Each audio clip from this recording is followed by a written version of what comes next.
When you're in your 20s as a woman, normally that's like a catty, insecure, jealous, or you don't know how to be supportive of other women, to be honest. I just didn't know how much it meant to support other women and what positive outcomes that could have. Wrestling is life.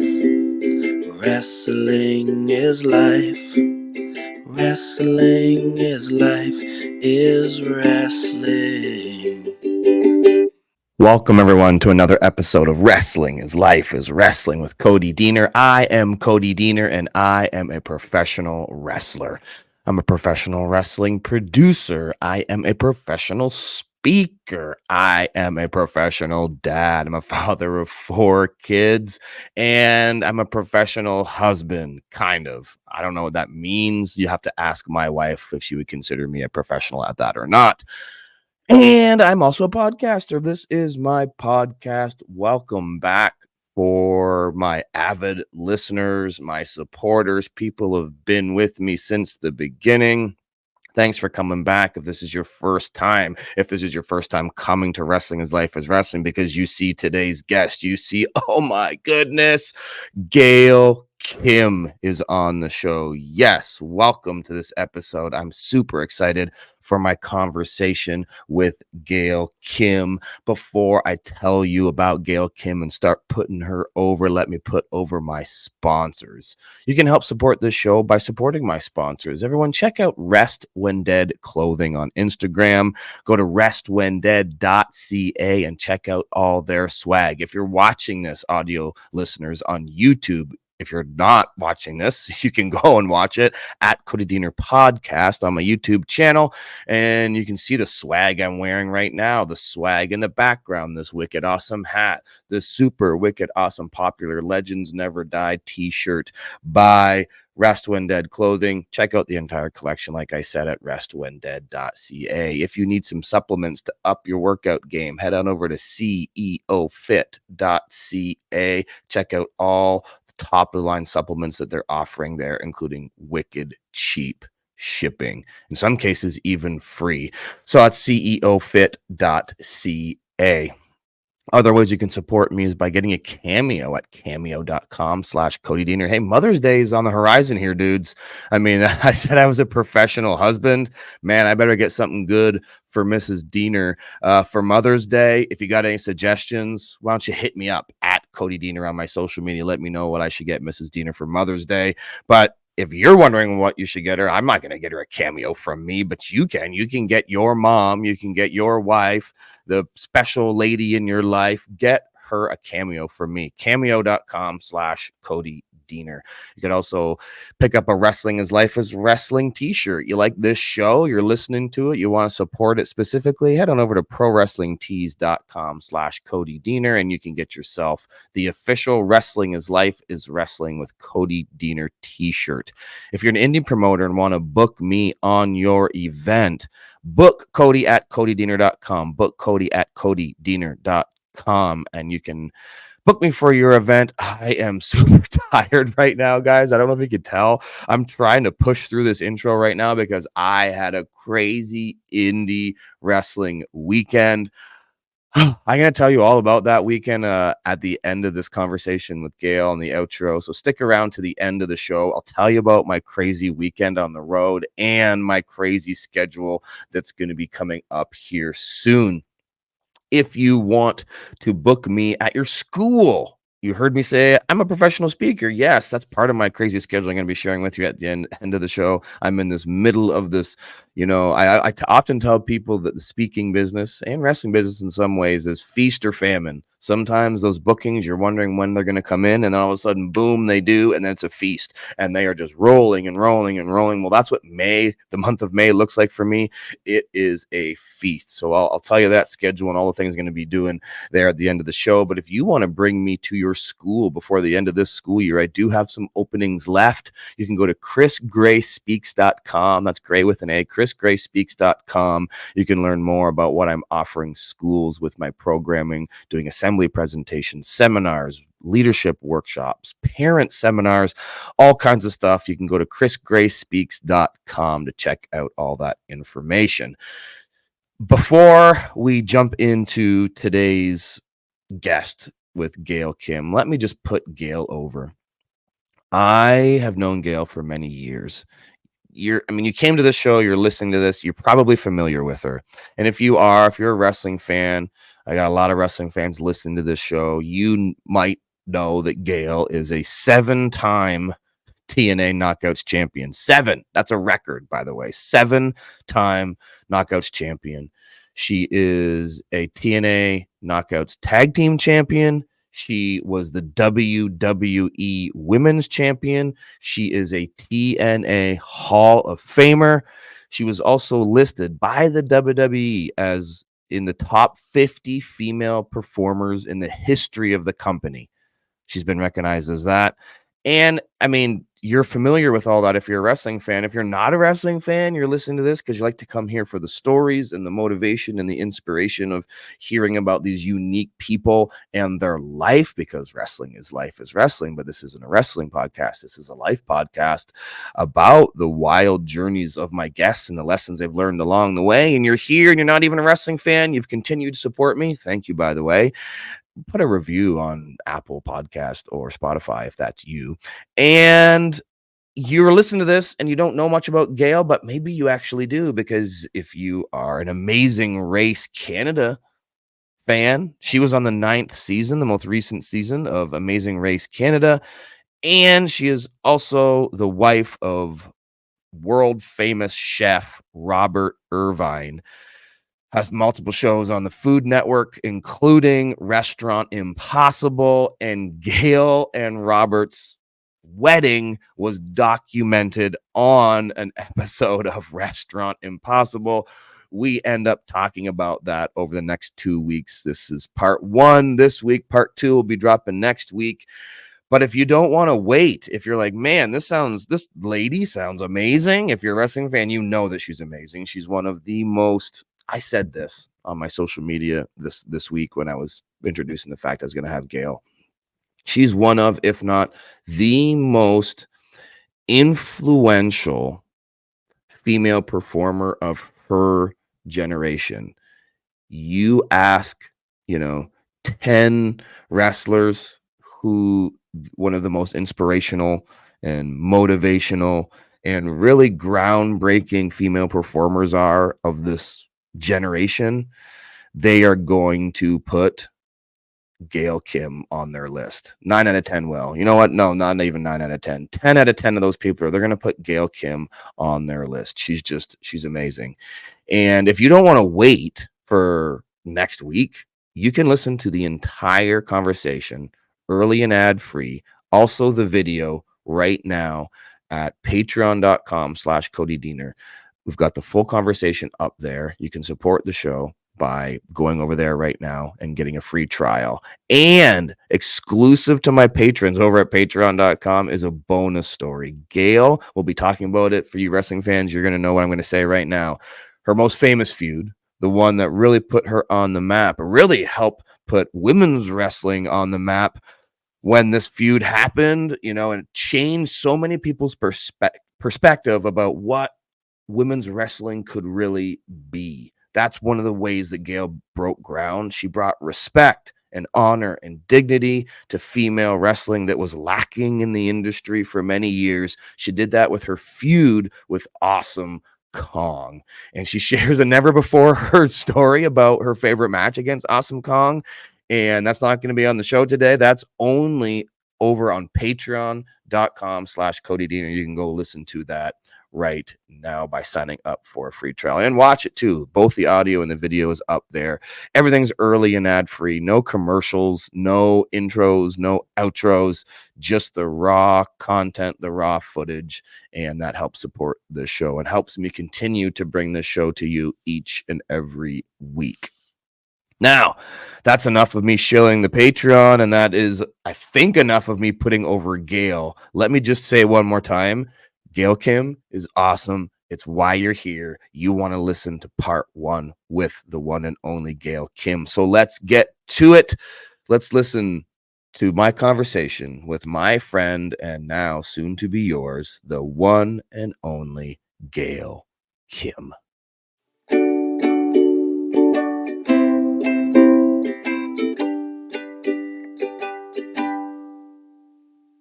right. I am here with the illustrious, beautiful. If you're watching this on YouTube, I'm going to add beautiful. And I'm also going to use this word as well, whether she wants me to or not. I'm going to say legend. I'm going to say the illustrious, beautiful legend, Gail Kim. Gail, thank you so much for giving me your time today. Thank you for that introduction. You make me feel good, Cody. Thank you. Well, I had to say that with you, on air in person right now, because I just put you over for like 5 minutes in the intro to this podcast that you didn't hear. So you'll have to go back and listen. I can't wait to see. Yeah, so it's just me putting you over because there's so much that I could put you over for, Gail. Yeah. I mean, I could go on for a lot longer than 5 minutes. And one of those things is that you're a Canadian. I mean, we're two. Yes. Two Canucks here. We have that natural. I just did Amazing Race Canada last year. Yeah. And sometimes when you're not back in Canada and then you're surrounded by Canadians, you realize just how nice people are. Genuinely, it's nice. Do you still? And you live in the States now, though. Like you've lived in the States for a while, right? So, do you still get this? I get this every time I travel to the States. Even just going into a Dunkin' Donuts to get a coffee, and they're like, "You're not from around here, are you?" And I'm like, "What?" And then they're like, "Oh, are you Canadian?" And I still get this in certain states. I'm like, "I guess." And like, "Oh yeah, I could tell as soon as you started to talk." I'm like, "Really? Do I sound that Canadian?" I didn't say a boot or any of that, but people actually have told me I don't sound Canadian. So nobody, or I don't know. People never ask me anything. I don't think they really know. Right. Maybe it's because your ethnicity, so they just don't assume. But as any Canadian know, we're very multicultural within Canada. So maybe that's why you don't sound Canadian to me, but nobody sounds Canadian to me because that's just the natural habitat that I'm always in. I notice more when I'm really in Canada, and like my sister's ex-husband, he sounds really Canadian. I feel like they're more north, and it's funny that I never noticed the Canadian accent until I left, and then I said, okay, that's what Canadians sound like. Yeah, that's true. I spent some time in the States, a number of months with my family the last few years, and even just being away for a couple of months and then coming back, I'm like, oh, wait a minute. Yeah, there's a Canadian accent. Yeah, you have it sometimes too. I hear it do. Sometimes, you sometimes, Yes, I know, it's there. So you grew up, though, narrowing in on Canada. You grew up in Toronto. Like GTA? Okay. Yes. Where exactly in the GTA did you grow up? Gosh. So I grew up in York, like kind of like near the airport. So just right in Toronto. And okay. And then before Toronto got insanely traffic filled. And I mean, I don't know about you, but I just feel like I get so stressed when I go visit my family and friends. Same. It's just finding their days around traffic. So it's just I avoid Toronto. Yeah. I used to fly out of Toronto when we would do international dates. It's like, nope, I'm gonna go to Detroit. Fly me out of Detroit, even if it's a little bit of a longer drive for me. I'm gonna fly out of Detroit just to avoid Toronto. It's crazy. So you grew up in Toronto before the bustle insanity of Toronto. So do you feel like you lived in your community that you lived in, was it kind of like a small, tight-knit community, or is it very still urban? Or very urban, very Toronto. I was a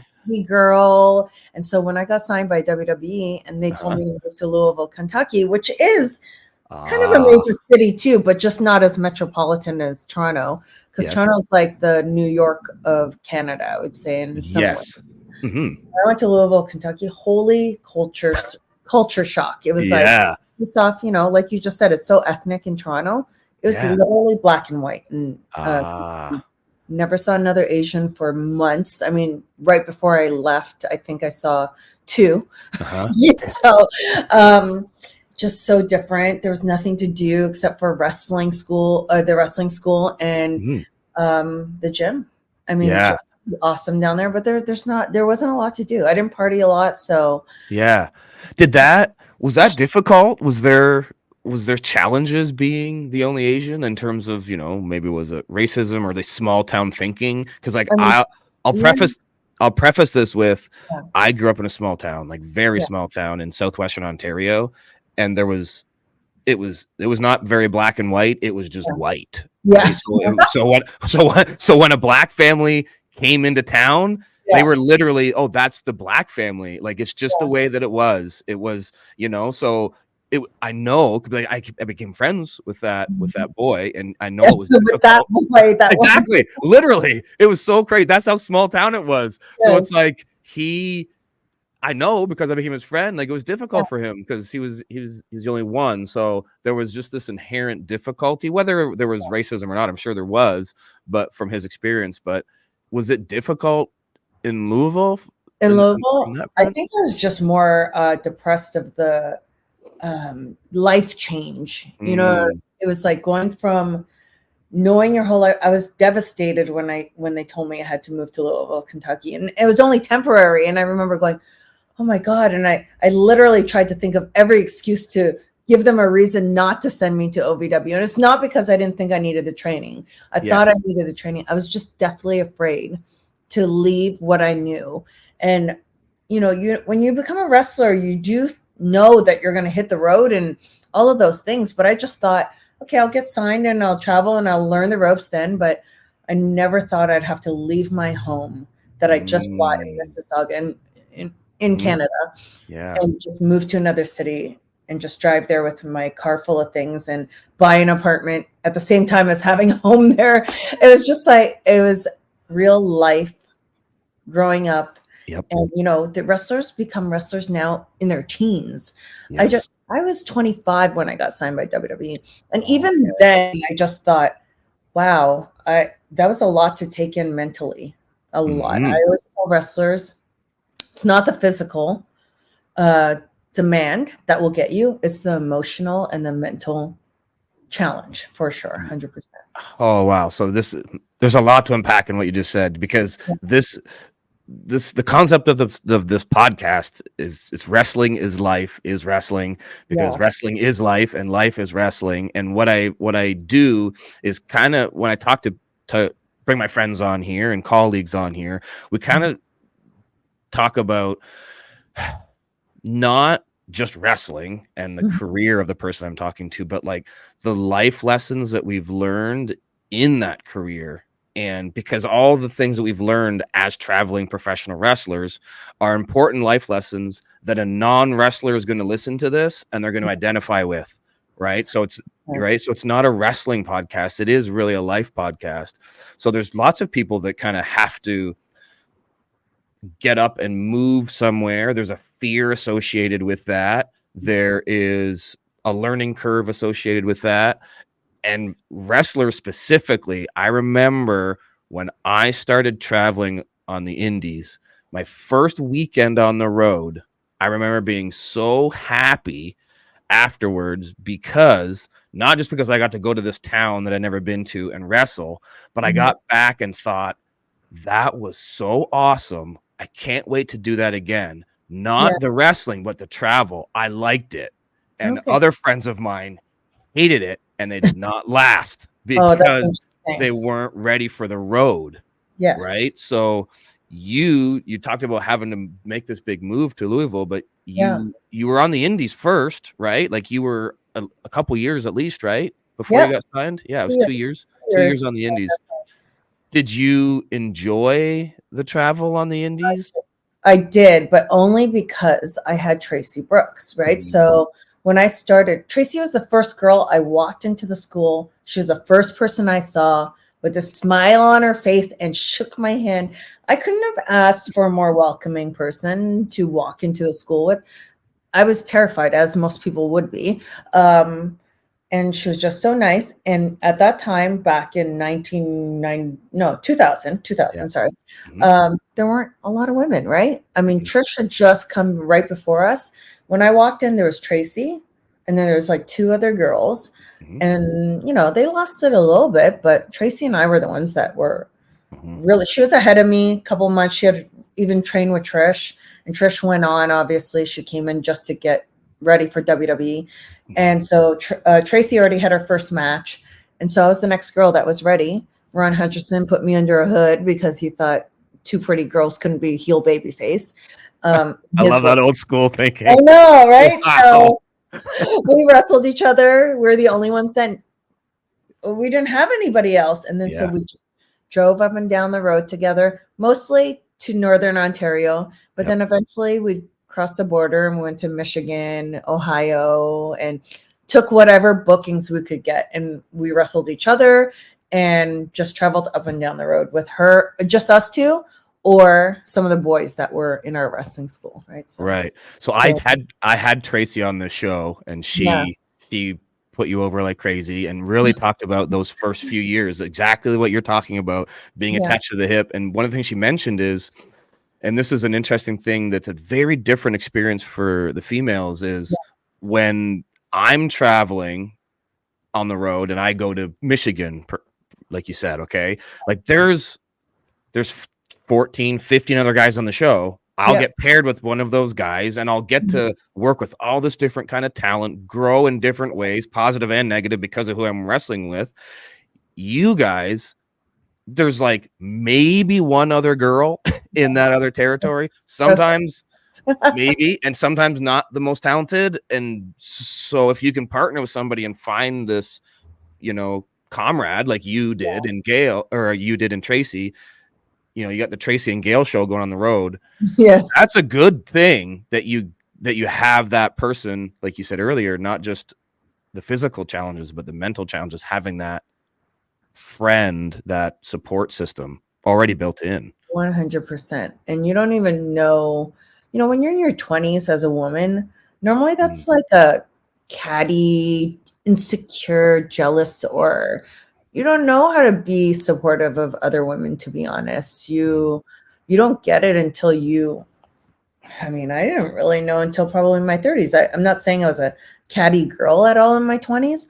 I just didn't know how much it meant to support other women and what positive outcomes that could have, just to see the knockouts division now to this day, and knowing like, if you truly support these ladies, they know what's genuine, and that's what you want. You want another woman to support you. You want to know that when you're in the ring, you guys both want the best for each other, right? Yeah. So to have that genuine feeling, it's you're unstoppable as a group together, right? So. And that comes with maturity, because I think it's not just females.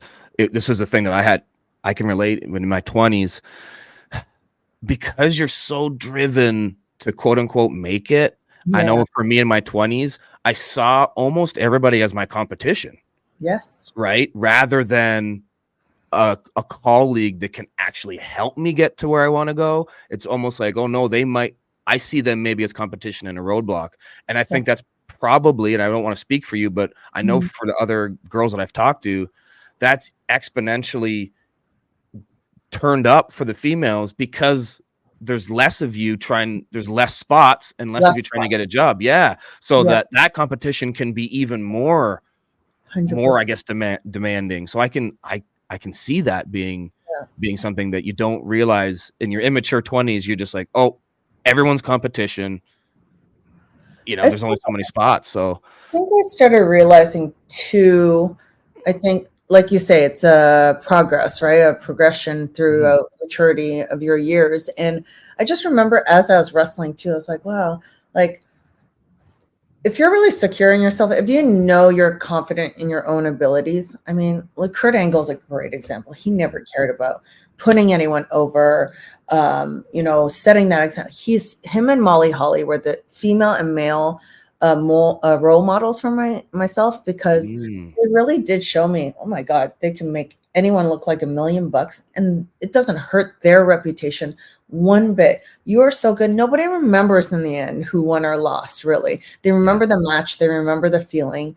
And, that's why throughout my career too, if you look over maybe the second half of my career, or like the prime to the end, I really adjusted my style for each wrestler that I faced, because I really wanted to bring out the best in them and the best in myself, and give really the fans the best match possible. And I think really honestly, then everyone wins in the end, if you don't think selfishly, really. Yes. Well, there's two good life lessons out of what you just said. One, don't think selfishly about it, right? Because if you're being unselfish, and then your partner / opponent in wrestling is also being unselfish, then all you're doing is just both raising each other up. Yes, 100%. I think that is people get that. They don't get that. Yeah. They don't realize that is when wrestling's at its best, right? 100%. You know. And the second thing, I think I lost it. This happens to us wrestlers. I know it does all the time. We're like, what are thinking about? I just oh man, I had a good one too. Yes, together tightly. Yes, but I think that just that point of both being just unselfish is just a huge thing, because all you're gonna, I guess that, that rising tides raises all ships. Yes, that's true in life, and that's also true. That's true in wrestling. Yeah, is fans, they recognize. Fans are smarter these days, and they know behind the scenes and blur the lines between reality and what they're watching, and they respect wrestlers when they know they're giving, or they see that they're doing something else for another wrestler. I think Seth Rollins recently, they were just talking about what he did for Cody in the long-term storyline, or he did, I can't remember what it was, but it was over the Mania weekend, and people notice that, just these little things, and they respect it, and they appreciate you even more. Yeah. You brought up Molly Holly. Yeah. Tracy also brought up Molly Holly, and one of her first positive experiences she remembers being on the road was like Molly just like, yep, you're coming to SmackDown, and she was doing extra work. She's like, jump in the car, we'll go to the next show together. And she's like, wait, what? She was really kind of blown away, like, about her kindness and how giving she was. Was she the same way with you? Is that why she became a role model for you? Well, she became a role model for me before I met her.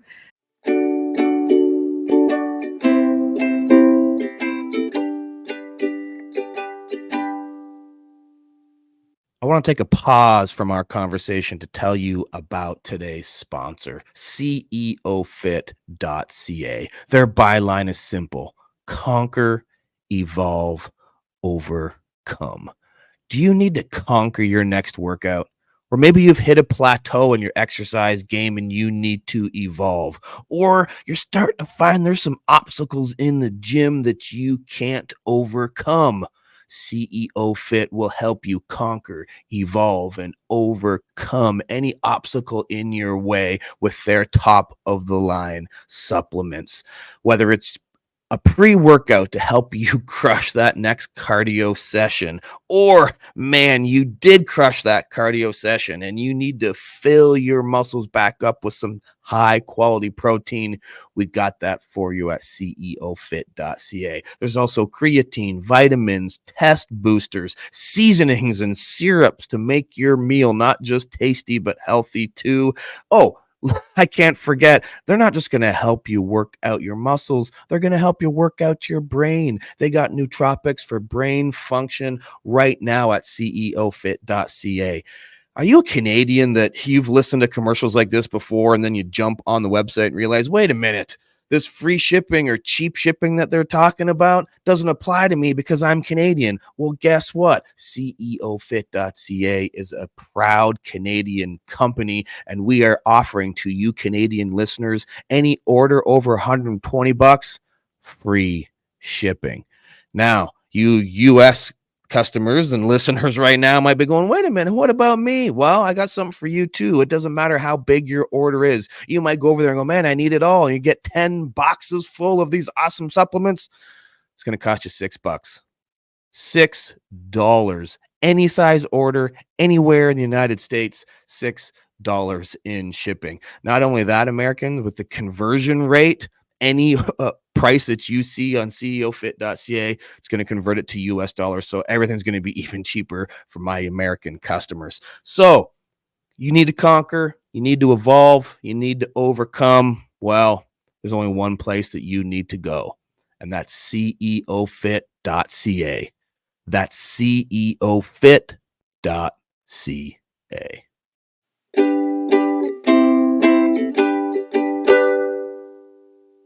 So, I just saw the way she moved in the ring. I had never seen a female move in the ring like her, just so gracefully. And so I know wrestling can be rough around the edges, but I loved the way she was moving, and I fell in love, right? And That's then cool. after that, I got obsessed, I trained, and then I got to meet her through Jason Sensation. Do you remember Jason? Yeah, I do. Yeah, good friends with Jason. I remember Jason. He's awesome. So Jason was in my wrestling school, and he had already gone to Memphis with her, did developmental with her. And so we did, Toronto was in WrestleMania, or WrestleMania was in Toronto, sorry. And then we were at Fan Access, and we were like giving out flyers for our wrestling school, okay, with Ron. Yeah. And he had the Divas, they used to do the magazines back then. And I looked through the photo shoot and I saw her, and she was like this angel. She had these wings on. And I was like, that's my favorite wrestler. And he was like, oh, I know Nora, Molly. And I said, he goes, you want me to call her? I said, oh my God, yes. And so she met us. She went in disguise. Yeah. They're holding matches, and she just was very giving. And she said, oh, you look different. She took mine and Beth's stuff, actually.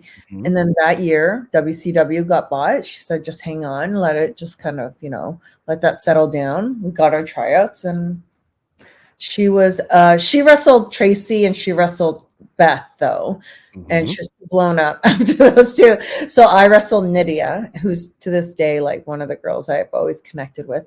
Awesome. And those two girls right there, Molly and Nydia, great human beings, really welcoming. Molly gave me my opportunity, and then when I got signed and moved to SmackDown for the first time, I mean, Nydia didn't know me. I had to go down to OVW, and she's like, hey, you can stay at my place while I'm on the road and while you go to OVW. And I'm just like, oh, okay, sure. And always just kind of guided me. And I think I'm sure someone did it for them. Maybe, I don't know. Those kind of things, you remember those things and they stay with you. Even though us wrestlers have bad memories, those kind of things we remember. I was going to say, as you said that and you used her as an example, I was thinking before you even said it, I bet you she's paying it forward. Someone did that for her, because we all walk into, whether it's our first day of wrestling school or your first day in a new territory at OVW, and you're going, and we all remember that terrified, anxious, stressful feeling. But then if we have somebody who comes in, helps you get that stress release, and is like, oh, one of your stresses is like, find a place to live. What am I going to do? And if somebody says, well, you just stay at my place. Oh my God. Like, what an amazing gesture. Yeah. And you're never going to forget that, because that feeling is going to get taken away, that stressful feeling. And I don't think enough people realize, I think, one, the positive wrestlers that are in the business that do that, not everybody does, right? So I think it's important to celebrate those people that do it. So celebrate Nydia, celebrate Molly Holly. I've heard both of those names in the past before of ones that have done that. Yes, man, let's celebrate that for sure. They definitely, even for myself, inspired me. Yeah, to be kind or welcoming to people. Just kindness is cool. Yeah. And I always try to even make like significant others of people who are not in our business. I'm always like, oh, because I know like my husband too, what he experienced, he didn't know our world. And I'm like, I gotta try to make those people feel comfortable too, because they're strangers walking into our world as well.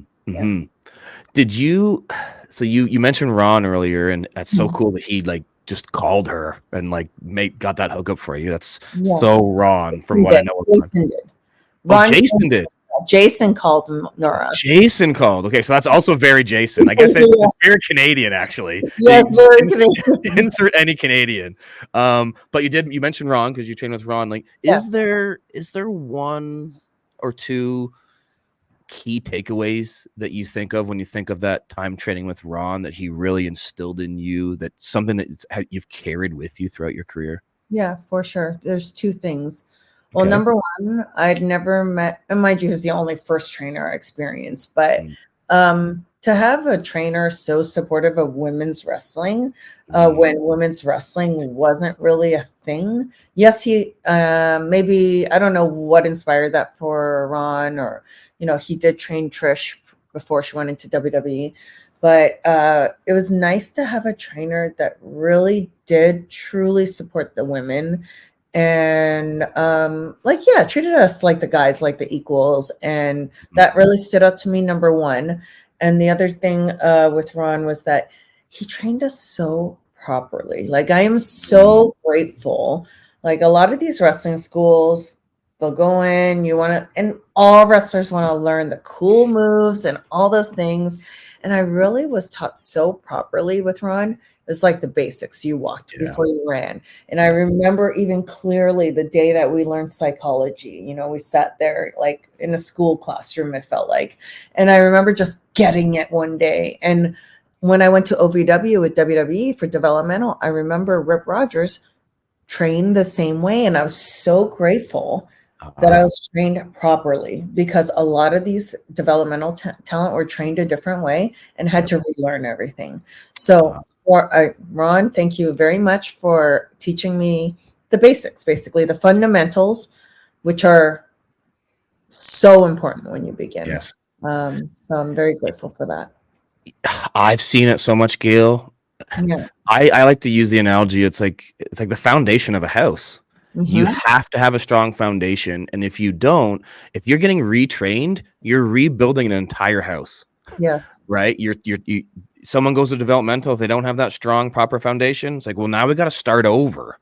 Yeah. And sometimes you start over and that never gets rebuilt properly because the foundation was just so poor, and all these bad habits that you pick up, right? Yeah. So that's man, that's so good that he helped you build that solid foundation. It was a great track record. I mean, Edge, Christian, Trish.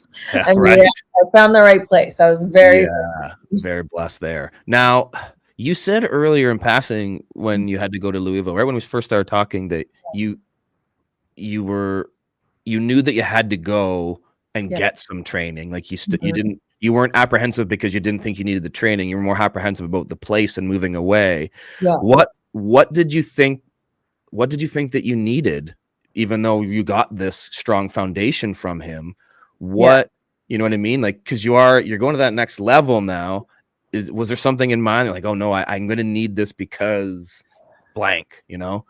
I just knew that I was green, I guess. I mean, I guess I was very confident. I'll say this. Walking into that company, I was the most confident woman at 25. I remember that so clearly. And I guess I didn't debut until months later, but I knew when I debuted I was really green because I was never a baby face, and I had to debut as a baby face. Wow. On the indies, and everyone was always shocked because my wrestling style was very babyface. Yes. Well, I never was a babyface. Oh my gosh, that's crazy! I did not know. Your very first matches of babyface is on TV. Yes. Wow. Okay. So 2 years in, first time as a babyface on my debut, winning the title. Oh my God. If you go back and look at it, you'll see, I mean, I kind of acted excited, but I still remember to this day the referee telling me, act more excited, be happy. And I was like, I'm just like, I don't even know how to act. And it was like, oh man, what a blur. What a crazy. Wow. Yeah. So if people remember, because I only remember a couple of highlights, but I turned heel 2 months later because I wasn't working out as a babyface, and it was very green. So, you learn these big lessons on TV. Yeah. Right. So quickly. What was that first year, few years like? Because I find it really interesting and just insightful because you are known as, you're one of the first, from my memory, that was really highlighted as an athlete, like a female wrestler that's known for their work rate and their wrestling. Because as you know, there was, Divas was just like, you're just eye candy in that era. That was a thing. And then you come along, and I find it insightful because you looked up to Molly Holly and the way she moved. She's another one that was like, it was about her wrestling, not just about the outfit she was wearing. Yeah. Right. So you really kind of took that idea of, no, I'm a wrestler. Yes. That just happens to be a female. Before that was a thing, you're really what's the word I'm looking for? I think a trailblazer. I want to use that word, a trailblazer, because that's a lot of people talk about now. You know, they talk about the females in the same light as the guys. It's just they're just wrestlers now. That wasn't a thing when you started. I mean, Did you make a conscious effort of that, or was that difficult in that era for you? you know, it's so funny. It's so weird because in that first era, I only had 2 years in WWE. Then I got fired. Okay. Okay. Yeah. So that was when the divas were really strong wrestlers, at least on Raw. It literally was split. SmackDown was Tori, not to say that it was just less wrestling focus. Yes. Tori, Yes. Dawn, Sable, Stacy. And then, or no, Stacy was on Raw with us.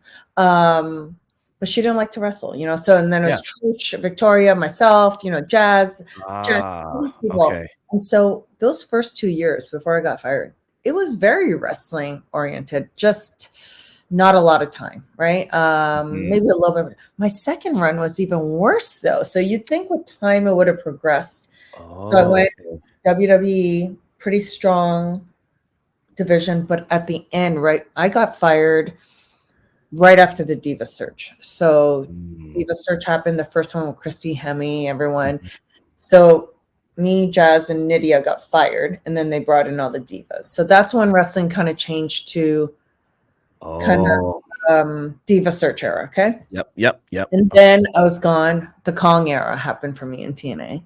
Yeah. Then they brought me back. So they were kind of wrestling. They had Lay Cool, Mickey, you know, Trish, was Trish still there? I can't remember. But they were kind of bringing that wrestling back. So went back, and it was honestly worse than ever. It was like I was in every gimmick match of ZZ Top Legs match, Baywatch match, swimsuit spectacular, pillow fight match. I mean, I did it all in those gimmicky matches. It was crazy to go from like steel cage matches and street fights to all that. So I always tell everyone I've done it all. I was just talking about it with Jordan and Deanna the other weekend, actually. Yeah. We're in Philly and we're in the hotel lobby. Yeah. And I think the girls didn't realize. It's almost like they forget. And I was like, oh, girls, I've done it all. Evening gown match. I've done it all. And like, you know, and Jordan's never experienced that. Sure. And, you know, I just made fun of her. It's like, you like the Brian Penny match. Was that something that you embraced? Like, okay, let me try this, or was it like, nah, I don't want to do this? Like, you know what I mean? Like, the bra and panties matches never embraced, nothing like that. Whereas a little bit more sexually out there.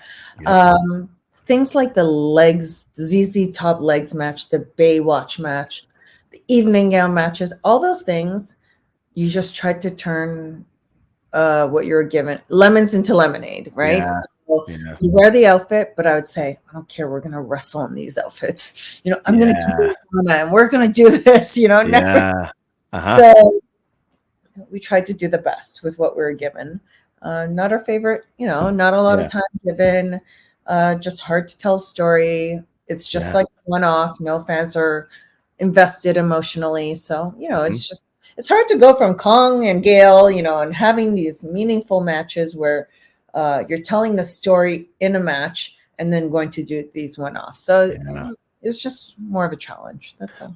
But the life lesson there is, like you said, you know, turning lemons into lemonade, or the wrestler term, the more gritty version is, you know, turning chicken shit into chicken salad, right? You know, like I've had to do that in my career, you know, before many times, and that's such a good life lesson and a mentality to have, rather than, you know, poo-poo facing it and going, oh, I got to do this stupid, you know, ZZ Top leg match, and going, instead taking the mentality, you know what? Yes, we're given 4 minutes to do this silly thing, but we're going to make this the best damn 4 minutes that we can. And you got something to prove. Right? What a good mentality to have. Like, that's a character building thing, I think. Well, it is. You just get to the point of, as everyone knows, you know, I was there doing it for 3 years, and then I wasn't exactly spring chicken. I was in my mid-30s, and I knew, I was like, well, I can't stay here another 3 years and sign another contract and continue to hope for things to change. I was like, Yeah. I'm 35 or whatever I was, 30. I don't even know what I was. And I said, okay, my clock's ticking. I need to get out of here. And sometimes you just got to bet on yourself and believe that it's going to work out.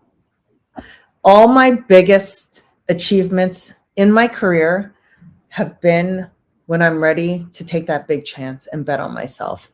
I mean, it happened a few times, and it's paid off. And they're always scary chances where I was going to ask you that. Like, how scary was that?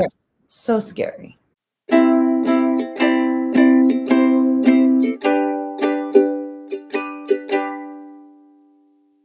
That's going to do it for another episode of Wrestling is Life is Wrestling, and for part 1 with Gail Kim. Ooh, you want more, don't you? You want more of this. I left a cliffhanger there for you right in the middle of this awesome conversation with Gail, and you can't wait for more. Well, you can come back next week, next Thursday, for part 2 of this conversation with Gail, or you cannot even wait. You just go right now over to patreon.com/Cody Diener, sign up for a free trial. You can get the rest of the conversation right now by becoming a patron. That's patreon.com/Cody Diener, as well as get an exclusive bonus story that will never be heard here on the free version of this podcast. You listen to this on Apple, awesome. You listen to this on Spotify, awesome. You're watching me right now on my YouTube channel at youtube.com/Cody Diener Podcast, wonderful. But you are not going to get this bonus story where Gail talks about some never before heard or seen information, I guess, about her. It's a story she tells about her match, her favorite match of all time, that involves her feud with Awesome Kong. You want to hear that story? Head on over to patreon.com/Cody Diener right now. It's been up there since the weekend. Speaking of the weekend, it went up on this past weekend, and this past weekend was insane. I started on the road on Friday. I wrestled for Super Kicked Wrestling, based out of Toronto. If you haven't heard of Super Kick, go check them out. They are just an awesome promotion. They're unique. Their fans are rabid. They're right up against the ring. It's such a cool vibe, a cool atmosphere right in the heart of downtown Toronto. I had a crazy adventure even getting to the venue. If you're listening to this right now and you live in Toronto, I'm sorry, plug your ears. I hate Toronto. Oh man, I just did a wicked heel turn right here at the end of the podcast. I don't hate the people of Toronto, because I had an awesome time once I finally got to the darn venue. But man, getting there involved like finding this parking garage that I thought was closed, but was really 20 minutes. And you know me, I'm a merch machine, so I'm rolling my giant flea market of my roller bag downtown Toronto, trying to get to this venue. I show up late. I literally showed up like 20 minutes before I got to get to the ring. Now, a lot of people are going, wait, what? 20? You mean like 20 minutes before the show starts? No, like 20 minutes before I have to go and get into the ring. So I'm frantically putting on my stuff and getting ready to go out and just have a blast. And that's what happened. As soon as I got through that curtain and started partying with the fans of Super Kicked, we had a wicked awesome time. I hope to be back. Go check out Super Kicked Wrestling. That was great. So it was a flurry and of madness, dealing with the traffic and just dealing with Toronto. But then once I got with the people of Toronto, it was awesome, because of course I'm the people's choice. Everybody knows that now. But after the Super Kicked event on Friday, I then got a couple hours sleep and then drove 8 hours to Timmins, Ontario, and in a car with some of my buddies, which was just, that's what indie wrestling's all about. That's why it's amazing. That's why I love it so much. You just get to travel up and down the road with your friends. And we traveled to Timmins, Ontario for Rock Solid Wrestling. And I got to get in the ring with recent guest Tyler Turva. We went to try to win the Rock Solid Wrestling Tag Team Championships. We were unfortunately unsuccessful due to the dirty tactics of our opponents, Tornado and Darko, the Deadly Venoms. However, we'll get them again one day. Timmins, you were just so awesome. You were so gracious. You were just a wonderful audience, as you always are. We appreciate you, Timmins, Ontario. And then I had to drive 8 hours back because I had a show in St. Catharines, Ontario for Crossfire Wrestling where Tyler Turv and I are the Crossfire Wrestling Tag Team Champions. And the next afternoon on Sunday, we drove all the way back to make sure that we got to that show in time on little to no sleep, set up my merch table, sold some of my Rest When Dead merch to the fine Crossfire Wrestling fans, and then successfully defended our Crossfire Wrestling Tag Team Championships. And then I finally was able to get home, sleep in my own bed, and try to get a restful night's sleep, which didn't really happen because I had to make sure that I continued to pump out this wicked awesome content to you. So that was my weekend. That's just a typical weekend in the life of an independent wrestler. If you want to book me on a crazy indie weekend with your wrestling promotion, hit me up. Book Cody at CodyDiener.com. Book Cody at CodyDiener.com. Yes, I am a professional wrestler with TNA Wrestling. Yes, I am the people's choice. Yes, I listen to the people, and when the people have spoken, I do what the people say, and that's what I've been doing on TNA Wrestling, and I love it. It's brought the fun and the joy and the spontaneity and unpredictability back to professional wrestling for me and the fans. But I'm not just doing that in TNA Wrestling. I'm doing that all across the world, and I can bring that to your promotion. So hit me up. Book Cody at CodyDiener.com. Now, I told you at the top of the show, you want to hear my schedule? Listen to this, guys. This is crazy. All right. This is just part of my May. This isn't even all of May.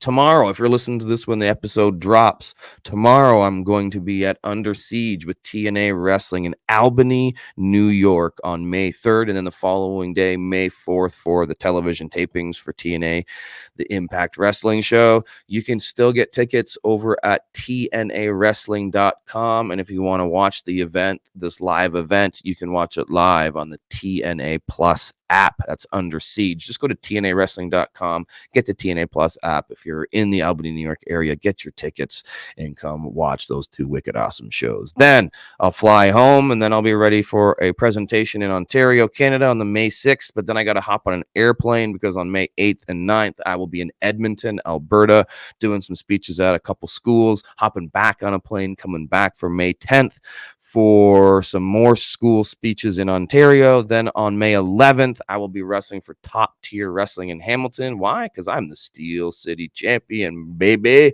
I just won that championship at their last event. I will be defending that belt for the first time, Top Tier Wrestling Hamilton, May 11th.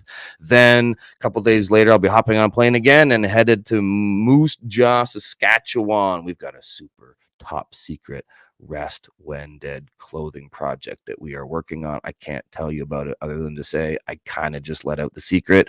Yes, a couple days in May, I'll be in Moose Jaw, the home of Rest When Dead clothing, as well as CEO Fit, and we got some really wicked, awesome things in the works for you guys. That'll be happening in May. You'll be hearing more about that in the weeks to come. Then I'll hop on a plane, go home, get a day or two rest before I'm going to be going to Newport, Kentucky. That's in the Cincinnati, Ohio area for some more TNA Wrestling on May 18th and 19th. If you want all the information about those shows, tickets, where you can watch it, head on over to TNAWrestling.com. That just brings me through the first few weeks of May. There's still more of May to come, and then June, and then July, and then August, and it just keeps rolling. This world keeps spinning, time keeps going on, and I am someone who was blessed to say that I just get to keep doing the things that I love to do. If you would like to bring me to your school, you hear the schedule I got. Before the end of the school year, I still have a couple openings left. You can go to chrisgrayspeaks.com. That's Gray with an A, and you can learn more about my speaking programs and bring me to your school before the end of this school year. Or a lot of the schools are starting to look ahead to the fall and the beginning of next school. This is crazy. We're not even in the summer yet, but yes, the schools that are getting ahead of themselves and making sure that they're planning. They want to get the right speaker at their school. They want to give the best programming to their students possible. They want to make sure they book in advance because my fall will get crazy. It just starts to get booked up. It's already happening right now. So if you want to jump early on that, like I said, go to chrisgrayspeaks.com and book me for your school youth event conference. I got a lot of those on the horizon and a lot of cool new projects I'm doing in the speaking world that you hear about more on this show. But you want to hear some more of Gail Kim, which we will bring to you next week for part 2. And when you come back next week for part 2 with Gail Kim, you will learn yet again that, of course, wrestling is awesome. We all love it. But the other thing is that wrestling is life, is wrestling. We'll see you next week, guys. Wrestling is life. Wrestling is life. Wrestling is life, is wrestling.